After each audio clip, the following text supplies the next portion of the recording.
What's up, guys? Welcome back to the channel Journey with G Poppy. I know it's been a little while, so I'm back at it, back on another project. I apologize for not videoing step by step on some of the projects I've done, but sometimes it's so much easier just to do something rather than try to video it every step of the way. I mean, if I had someone to do all the filming for me, it would be a whole lot easier. So anyway, I'm going to try to get some updated camera equipment for this summer and hopefully have some better videos. But so today, what I'm doing is I'm getting some anchors ready for 6x6 post on a deck. So I'm going to show you a few of the steps where I'm at. So first of all, what I've done is I dug a hole 2 feet deep because the frost line where I live is 24 inches. So depending where you live, your frost line may be deeper. Obviously, if you live up north, the frost line is going to be deeper in the ground. So you need to take that into account when you're doing these anchors like this. So what I did is I did some of the holes already, and I'm partially getting set up to do some more. So I'll just show you a few steps. So first of all, right here, you can see, let me set my camera down here so you can see. Let me move this up a little bit. I'll move this down a little bit so you can see a little better. There we go. All right, so, and I'm sorry I can't see because the sun. There we are. Okay, so you can see the sun's in my eyes. You can see this little concrete pad right here. Okay, so what I did is I dug the hole 12 inches deep, and then I built a form, a 12 by 12 form. Okay, so it's 15 inches on one side, and then it's 9 inches on the other, because the boards are 1.5 inches thick. So 12 minus 3 is 9. So 15 on either side, and then 9 on these sides. Okay, pretty simple.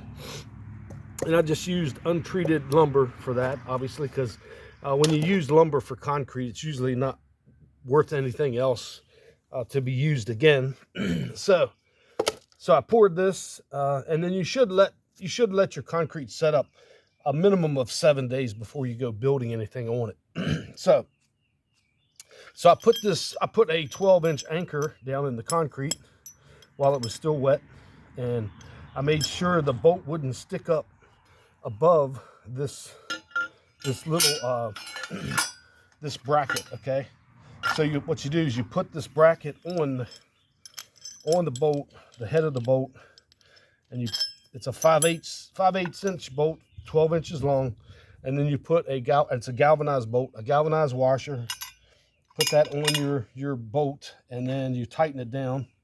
You know, with a spark plug wrench works really well. So you tighten that down really well, and then you can see on the sides of this anchor there are holes in it right here. Okay, and what these are for is for truss nails. So this is for a 6x6 post. So anyway, that's takes you through the steps of that. All right. Let me put this back together real quick. I don't want to leave this out right now. So yeah. Yep. And so anyway, that's what it looks like. If you can see that, hopefully you can see that well. I can't tell. Anyway, so yeah, those work really well. It's you have to do a lot of calculations and whatnot to make sure you get everything straight. So once I put those anchors on, I'm gonna put the 6x6 mounted onto that anchor, and then run 2x8s across these three piers, right across there, and right across there. Okay, and then over here I laid out 3 other ones. Okay, so I put my wooden frame down. You can see, hopefully you can see that.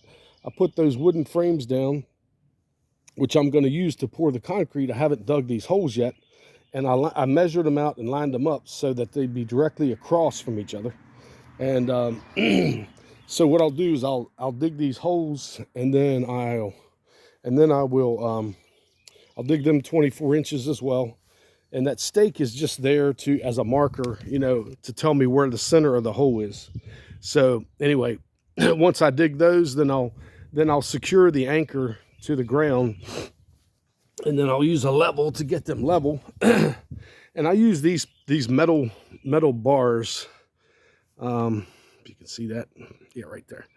These metal bars. Hopefully you can see that. They have holes on either side, right? If you can see that, they have holes all the way around, and they're about 18 inches long. So and you reuse them. If you pour a lot of concrete, they come in really handy. So you drive them in the ground, and then you run your screws through the hole into your wooden frame, and they hold them very secure. They're easy to take out of the ground. They're a lot better than trying to use wooden stakes and all that. It's makes life real simple, especially if you pour a lot of concrete. Anyway, so it's good to see you guys. And you notice I've got this gray beard on, so it's starting to warm up a little bit. I plan to get rid of that here real soon. When spring's, actually yesterday was the first day of spring, so as it starts to warm up, I'll get rid of that. So again, you know, just wanted to keep in touch with you, and I'll try to remember to do some steps as I go along. And I hope you enjoyed this video. Don't forget to subscribe and hit the bell so you can get notifications every time I post a video. And I hope you have a great day, guys.